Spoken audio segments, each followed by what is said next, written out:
Previously on IRIRILAGBA.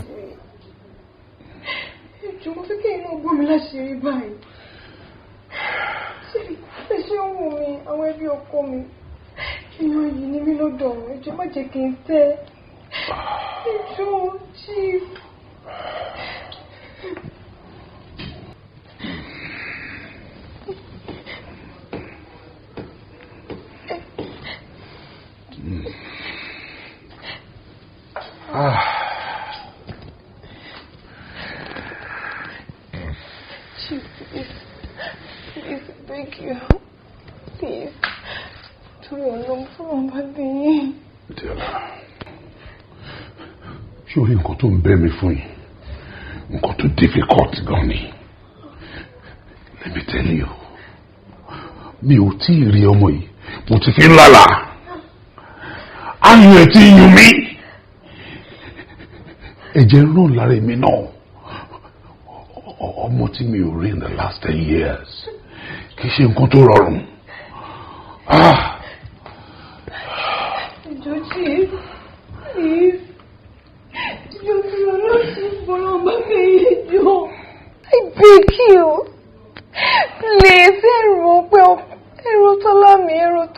Please, please. Please. Yes, mo kọ́kọ́ fẹ́ dúpẹ́ lọ́wọ́ gbogbo yín wípé mo pè yín ẹ̀jẹ̀ mi. Wọ́n ní òpinnu ló ń ṣọlá ọlọ́run àpọ̀ iná lè. Ṣé rí nǹkan mo fẹ́ sọ yìí? Mi ò bínú rárá o. Yorùbá bọ̀ wọ́n ní tí irọ́ bá lọ lógún ọdún ọjọ́ kan lòdodo máa bá. Òdodo irọ́ tí ẹ̀ ń pa fún mi láti ìgbà ẹwà olóde yìí. Mo ti find out through DNA wípé ẹni tán kì í ṣe ọmọ mi. Akim nítorí di lọ gbé ọmọ fọlọmọ. Jẹ́ kí ẹni tó ṣẹ́gun sí kò jẹ́. Ìwọ̀nba ń tẹ́ rí náà ó ti tọ́. Debbie, kò sí problem. Bàbá ṣe kọ nǹkan nílé ayé bẹ́ẹ̀ ló ṣe máa rí. Akọ̀wé pa máa pàdé. Àmọ́ ohun tí a fẹ́ pínyà yìí kì í ṣe nǹkan tó dáa bẹ́ẹ̀ ó yẹ Ọlọ́run. Ó ṣe mí láàánú láti sọ fẹ́ pé mi ò ní lè continue relationship yìí mọ́ nítorí pé èmi fún ara mi mo gbọ́dọ̀ bẹ̀rù ẹ̀mí ara mi. Ó léwu fún mi torí ìdí èyí mo sọ̀rọ̀ gan a nílẹ̀ continue mọ́. Dẹ́ọ̀la Ọlọ́run á wọ ọmọ ẹ̀ fún ẹ. Lọ máa tọ́jú ọmọ ẹ̀. Lọ máa ṣe tọ́jú ọmọ ẹ̀ kò sí wàhálà. Akim lẹ́yìn èmi tó bá need anything jẹ́ kí n mọ̀ kàn sí mi anytime ṣùgbọ́n it's no problem. Mo dúpẹ́ púpọ̀ ẹ ṣeun gan ni. Ẹlẹ́ máa lọ.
Wagalo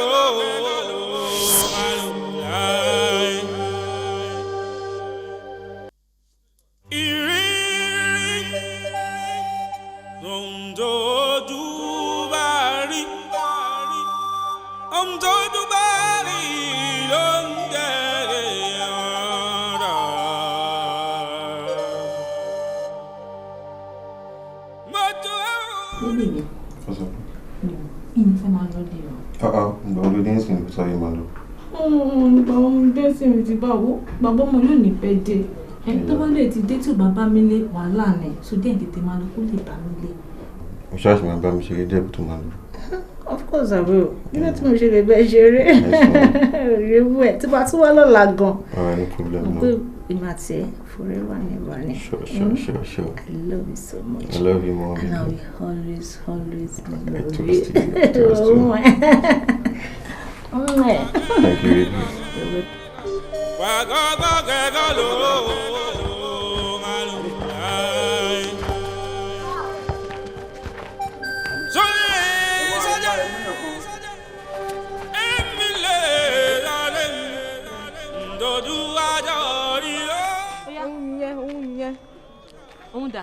Ṣẹ́gun lórúkọ ni Ṣẹ́gun.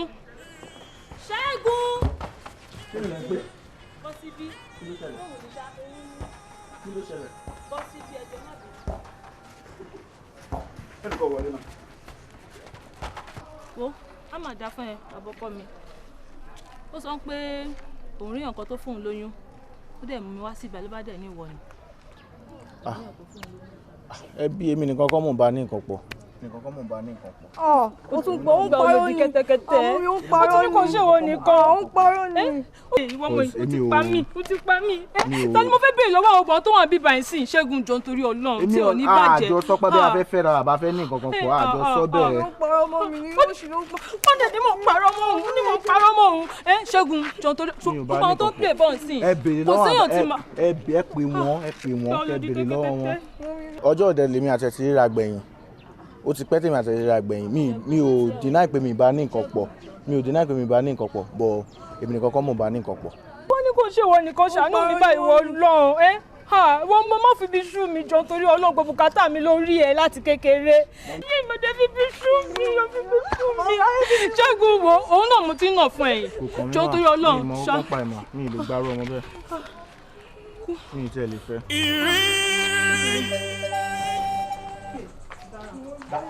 Láyé yìí ni mo sọ láyé yìí tẹ́ bá fi kú jẹ́ ìrìtá òrì lọ́wọ́ fi lọ lóyún òun lè. Tàǹdàbí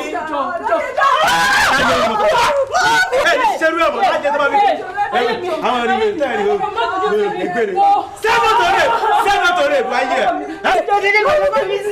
Ojú ni sí ẹ̀. Lára àwọn òrìkú ìlú ìgbà tó máa wọlé ẹrù ẹ̀tọ́ yìí.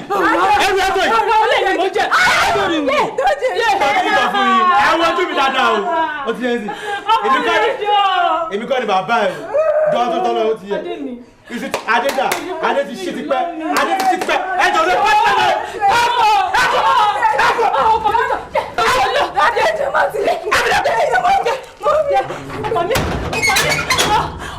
Tí bá tó rí ibi.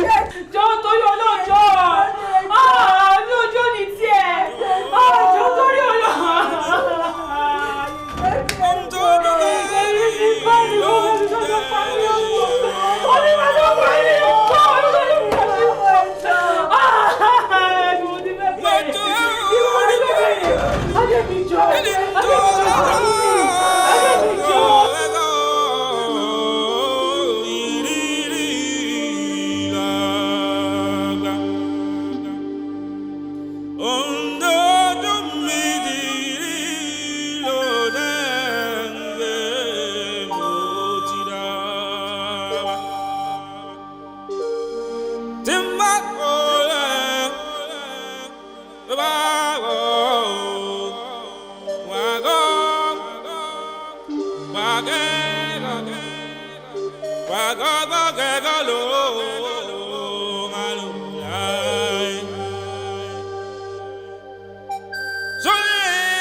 Nigeria. Come on, lose hope.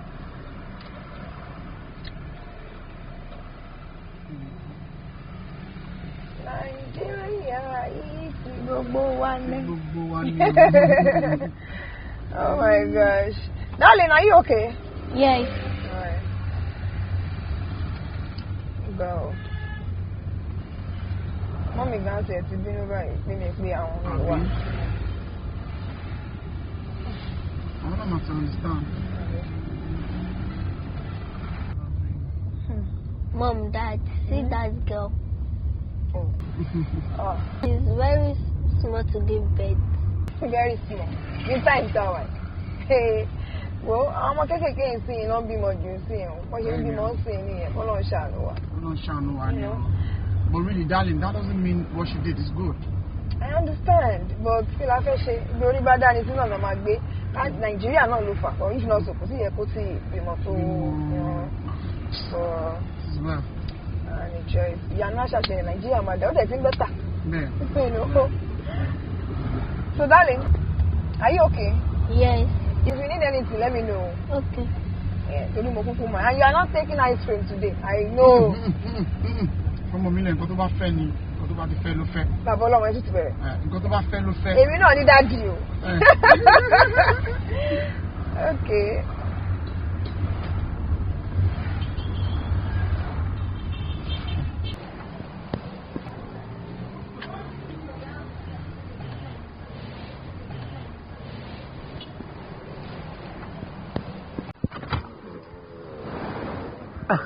Ẹ pẹ̀lẹ́ àbúrò. Jọ number 7 Alex Close ni mò ń lọ. Kí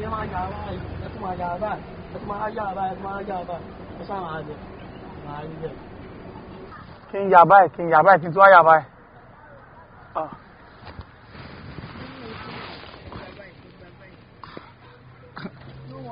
Ó dà pé n tó ń mú yìí.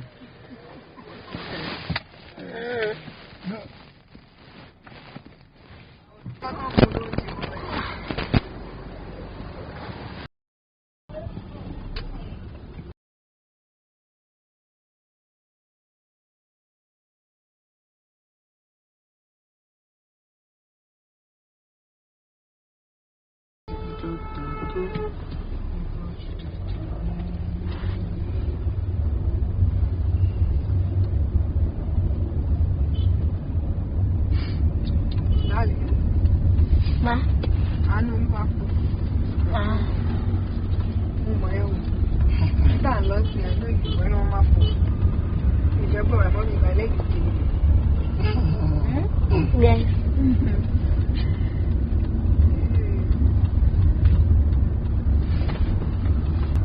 Dad, why are these teenagers like that? Okay. Question to Dalobere yẹn. Ṣorí nǹkan méjèèjì tó rí lé ní ìyẹn lady tí ọmọ kékeré obìnrin yẹn àtàwọn ọmọ boys tó rí ń sìn òun ni wọ́n ń pè ní biological and environmental factor. Ṣorí méjèèjì yẹn ó lè affect life ọmọ kékeré either positively or negatively. Tó túmọ̀ sí wípé òbí gbọ́dọ̀ mójútó ọmọ dáadáa láti rí dájú wípé ọmọ wọn ń ṣe dáadáa kò dẹ̀ yàyàkúyà. Ìdí nìyẹn tí èmi àti mọ́mí ẹ̀ fi máa ń pariwo lójoojúmọ́ pé do this, do that, don't do this, don't do that. Ṣọ́rọ̀ mi yẹn ń sìn darling. So to hear what that is all. Yes. So that one won't end up like that, you know? Yes. I trust you, my darling. That's my girl.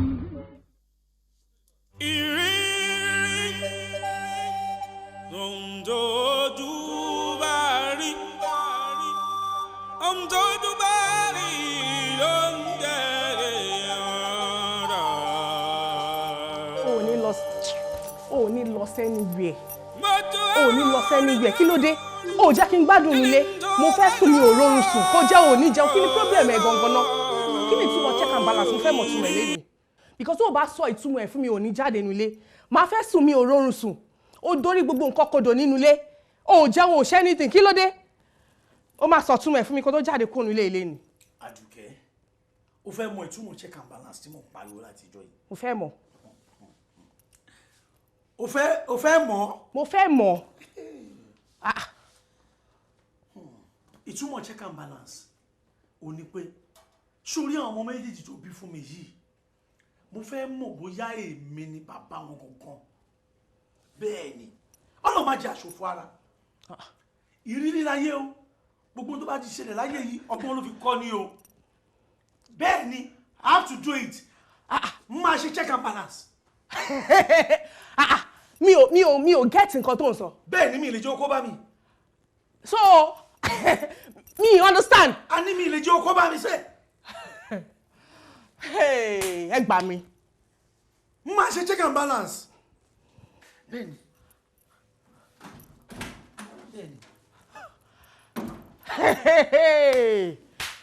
ẹ gbà mí. ó ní wọ́n máa jẹ́ kí n bọ́ta gbélé. so DNA test ni ọmọkùnrin pè fún mi ní check and balance láti jọjọ́ ẹ̀. so ọlọ́run máa jẹ́ kí n bọ́ta gbélé látijọ́ tèmi àti ọmọkùnrin tí jọ ń gbénulé kò ní any believe nínú mi mo dáràn tèmi bá mi ó ní lọ o ó ní lọ.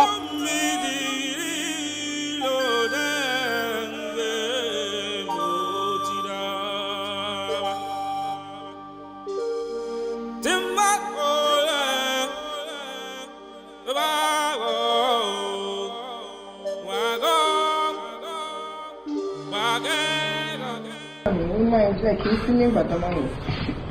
Mo ti wọ̀n pé wọ́n máa ń ṣòro nǹkan báyìí. No, sorry, we didn't allow you guys to watch that. Máa dà wọ́n mi yín lọ.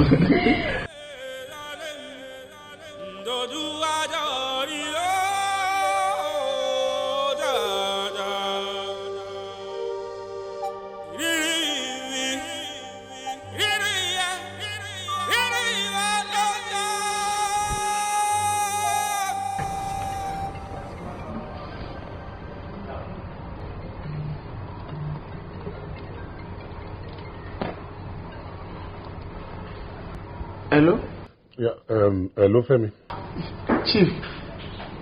How are you? Fine, sir. Ẹ kújọ́ mẹ́ta, sir. Jọ̀ọ́ mo máa fẹ́ tọrọ wọn kan lọ́wọ́ ẹ ni. Ṣé kò lè, sir? Mo ti really miss ẹni ìtàn gan. So I want him and Mo ń gbọ́ yín, sir. Kò sí wàhálà pẹ̀lú yẹn, sir. Kò sí problem. It's fine by me. Kò sí wàhálà. Oh, thank you very much. God bless you. Àmì sir, àtẹ̀yìn náà sir. Ẹ pẹ̀lẹ́ sir. Ó ṣé.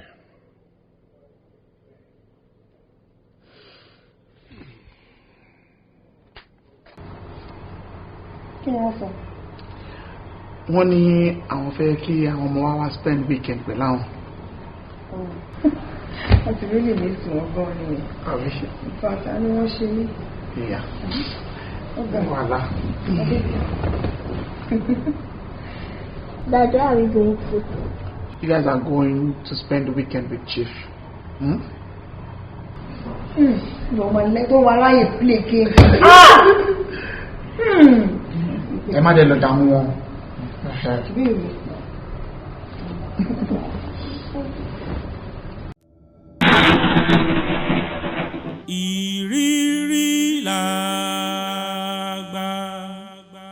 Next on IRIRILAGBA. Leave me alone. Mom, trees, they must be right now. Leave me alone. Daddy, Daddy Joy, they brought mommy sorrow now. Kíkẹ́. Sir. Nǹkan tí mo ṣe pẹ̀lú mọ́mì kò sí nǹkan tó burú níbẹ̀. Ṣórí gbogbo tó máa di ṣẹlẹ̀ láyé yìí ọgbọ́n ló máa fi ń kọyàn. Nǹkan tí mo ṣe ó ṣẹlẹ̀ séèyàn kan ni. Ó dẹ̀ pé kémi náà kí n wẹ̀ kí n yán kọ̀ọ̀kan kí n ṣe check and balance. But that don't is serious, Jew. It's not too serious. Wọ́n lóró bẹ́ẹ̀ ṣórí obìnrin ni ẹ̀yin náà ó máa tó táyà kan sì tẹ̀ máa lọ ilé ọkọ. That is why tí ìrìn ṣe gbọ́dọ̀ mọ̀ ẹ gbọ́dọ̀ rìn nǹkan tó kó máa look suspicious ọkọ máa rò pé ṣé mo trust no ẹ gbọ́dọ̀ fàyè yẹlẹ̀ rárá o. Lóòótọ́ ìyá yín kì í ṣe pé ìyá yín rìn nìkan kan àmọ́ ó ti ṣẹlẹ̀ séèyàn. No, now it is serious. Ẹ ṣáà rí bí mọ́mì ṣe ń pack gbogbo ẹrù tó ń kúrò ní ilé.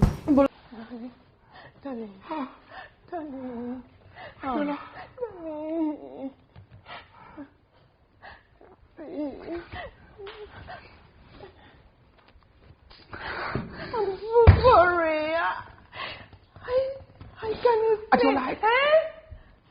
can forgive you. But I can never forget.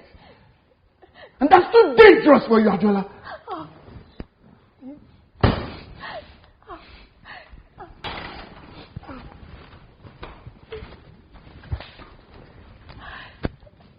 Darling, I can't explain. No.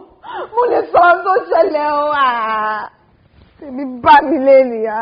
Ìbòbò fẹ́ gbà. Chief.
Don't